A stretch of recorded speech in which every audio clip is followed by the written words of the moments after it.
Assalamualaikum warahmatullahi wabarakatuh. Halo guys, hari ini Faza mau masak daging sapi masak Aceh. Nah, di sini ada daging yang sudah dipotong-potong. Terus ini bumbu halusnya ada pala, jintan, jahe, kunyit, cabai rawit, bawang merah, bawang putih, cabai merah, terus ada cabai bubuk, ketumbar dan juga kelapa gongseng. Ini dihaluskan semua ya.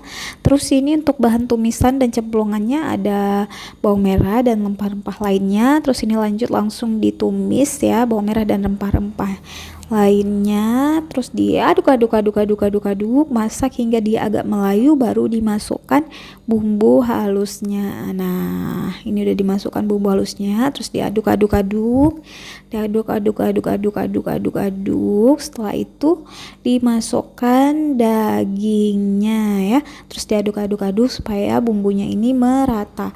Setelah itu ditambahkan sedikit garam karena kita puasa jadi nggak bisa dikorek